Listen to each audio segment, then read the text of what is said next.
জয় গৌর, জয় নিতাই। আজ 14ই কার্তিক 1432 ও 1 নভেম্বর 2025 শনিবার, উত্থান একাদশী। এই উত্থান একাদশীর দিনে আমি চৈতন্য চরিতামৃত পাঠ করছি। আজ আমি পাঠ করছি চৈতন্য চরিতামৃতের মধ্যলীলা প্রথম খণ্ড, একাদশ পরিচ্ছেদ, শ্রী চৈতন্য মহাপ্রভুর বেড়া কীর্তন লীলার শ্লোক 71 থেকে 89। নারায়ণ হে নারায়ণ,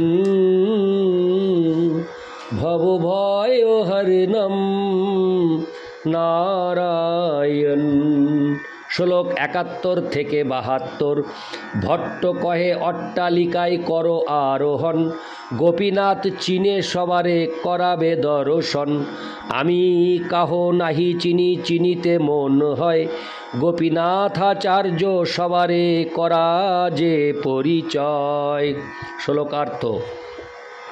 সার্বভৌম ভট্টাচার্য রাজাকে বললেন, তাহলে চলুন আমরা অট্টালিকার উপরে যাই। গোপীনাথ আচার্য সকলকে চেনেন, তিনি তাদের পরিচয় প্রদান করবেন। আমি কাউকে চিনি না, যদিও তাদের দেখতে আমার খুব ইচ্ছা হয়। গোপীনাথ আচার্য যেহেতু সকলকে চেনেন, তাই তিনি তাদের পরিচয় দান করবেন। ইতি শ্লোক 71 থেকে 72। শ্লোক 73।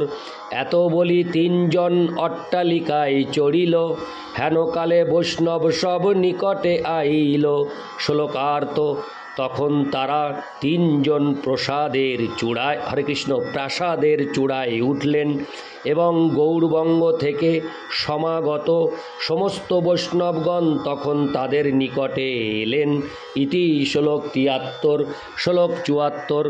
দামোদর স্বরূপ গোবিন্দ দুইজন, মালা প্রসাদ লঙ্ঘা যায় যাহা বৈষ্ণবগণ। শ্লোকার্থ। স্বরূপ দামোদর এবং গোবিন্দ এই দুইজন তখন মহাপ্রভুর আদেশ অনুসারে জগন্নাথ দেবের প্রসাদী মালা নিয়ে বঙ্গদেশ থেকে আগত সেই সমস্ত বৈষ্ণবদের কাছে যাচ্ছিলেন।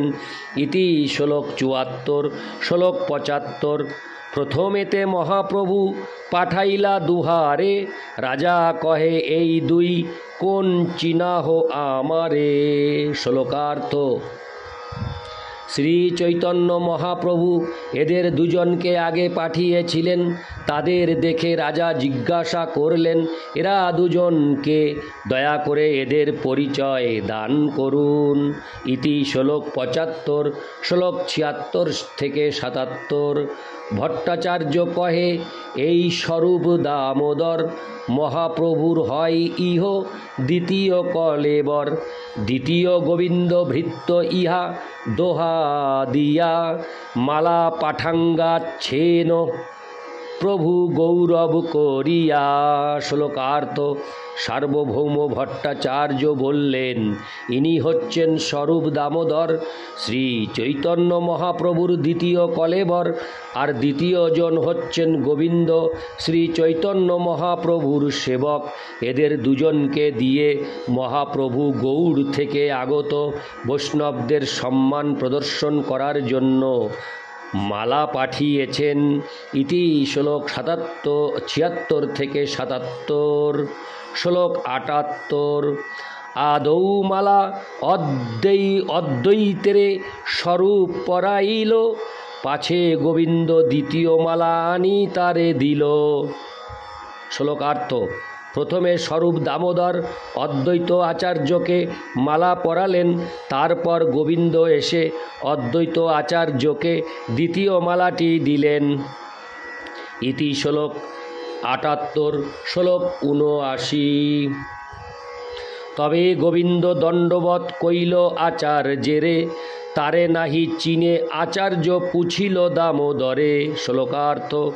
তারপর যখন গোবিন্দ অদ্বৈত আচার্যকে দণ্ডবৎ প্রণতি নিবেদন করলেন, তখন তাকে চিনতে না পেরে অদ্বৈত আচার্য প্রভু স্বরূপ দামোদরকে তার পরিচয় জিজ্ঞাসা করলেন। ইতি শ্লোক ৭৯, শ্লোক ৮০ থেকে ৮১।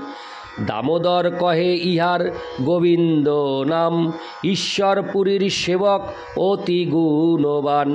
প্রভুর সেবা করিতে পুরী আজ্ঞা দিল, অতএব প্রভু ইয়াকে নিকটে রাখিল।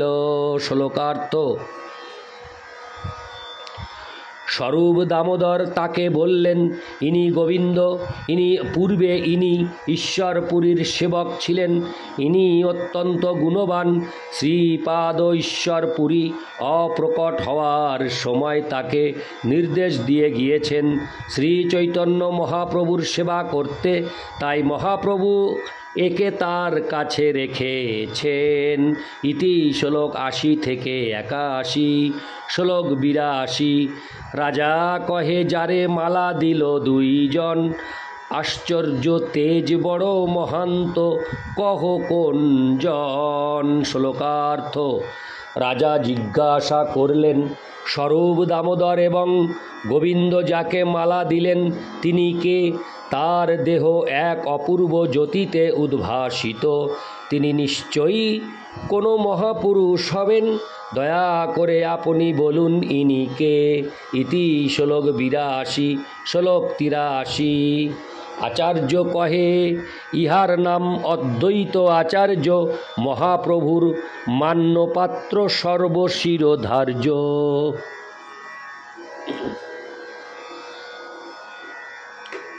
শ্লোকার্থ। গোপীনাথ আচার্য বললেন, ইনার নাম অদ্বৈত আচার্য।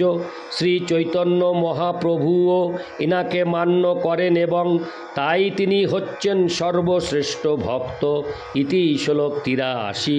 শ্লোক ৮৪ থেকে ৮৮।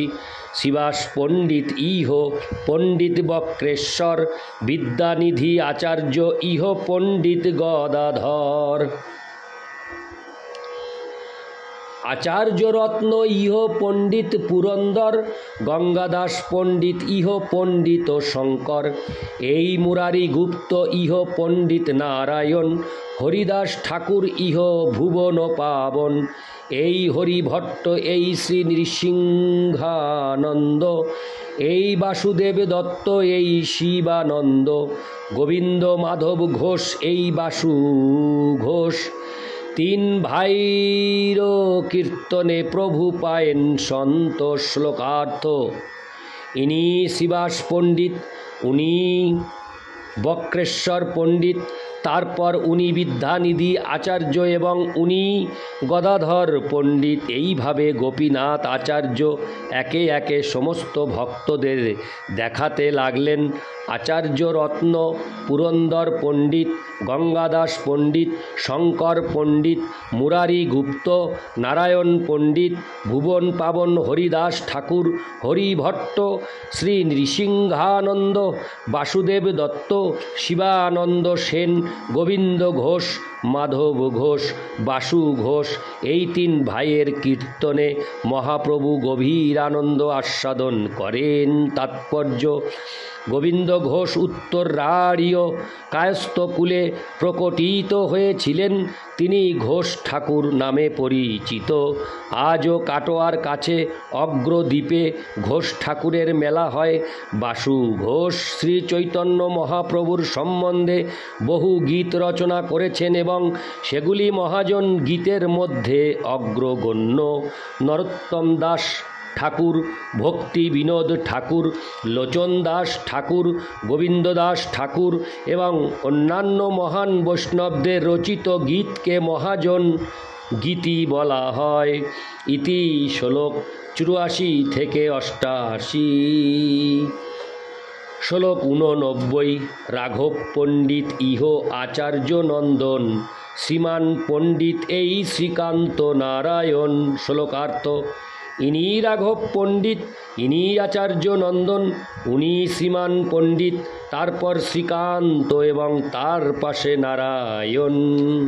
তাৎপর্য: শ্রী চৈতন্য মহাপ্রভুর পার্শ্বদের মহিমা কীর্তন করে নরোত্তম দাস ঠাকুর প্রার্থনা 13 গেয়েছেন।